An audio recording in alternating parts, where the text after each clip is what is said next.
One, two, ready, go. Let's go. Good afternoon. I'm called Nabila Blessindo, 23-year-old Cameroonian, and I have albinism. The first time I knew I was different is when I was in school, and there's this classmate of mine that was sitting beside me, and I took a pen from her, and I was to give her back the pen, and she's like, I won't take that pen back because it's coming from me. That's when I knew something is wrong. Growing up as an albino here in Cameroon, my parents never hinged me on how it's going to look like. My parents never told me of how people treat albinos here, and my parents never educated me about everything. I had to discover it myself with the way people treat me in the society. I would pass and people are like, she's a monster, but I'm like, I don't bite. I don't bite and I don't transform. So that's when I started seeing like I'm different from others. But I learned to embrace my disability and turn them into abilities. I don't longer feel like compelled to think or to even think that I am not a human being.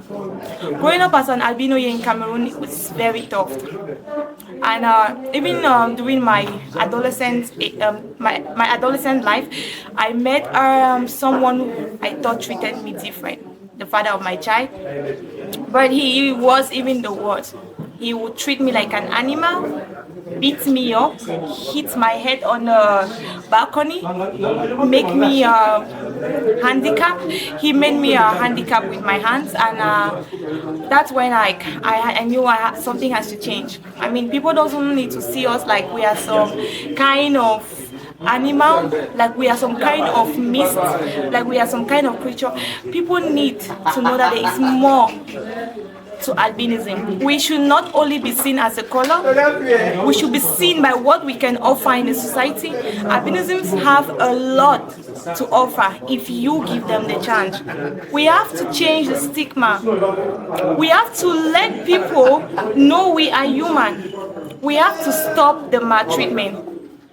I, for once, I am a victim. And I can say there are so many times I consider taking my own life.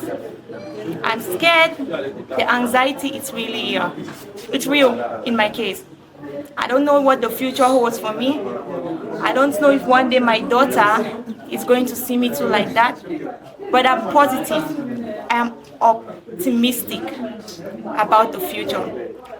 We need to come together. We need to sensitize people. We need to tell them more about albinism because they don't, honestly, majority of people in Cameroon don't know and don't treat albinos well. As an albino, I face a lot of problems with my skin.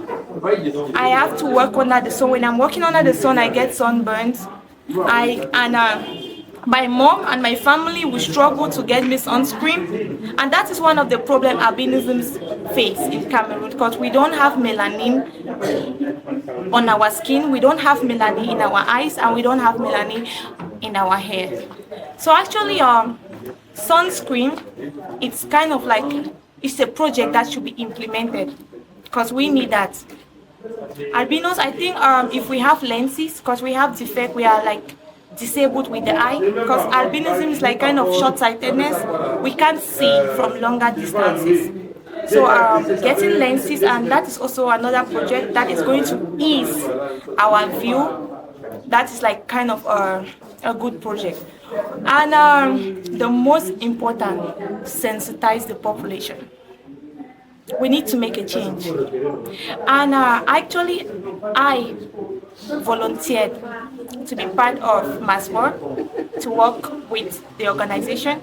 I am professing a book, and that book talks about how albinism cope in Cameroon and the challenges that albinos face in Cameroon. I think if I be given a chance to work with MASWORD, we can make a change. We need to make a change. There need to be a change. Albinos have to be considered as humans because they are humans. Despite their disabilities, I don't see my disability I see my abilities. And I know God created me as an albino for a purpose, because I have done things that even 10 black people could not do. So we need to give albinos a chance. We need to create a conducive environment for them to gain employment. People think when you are an albino, you cannot work because you don't see. They think you're literally blind, but that is not the case. There is lack of information. People don't have information. Albinos need to be independent. They don't need to be suffering. They need to be given the chance to show what they got to offer to the society, and why not to the world. So thank you. Good.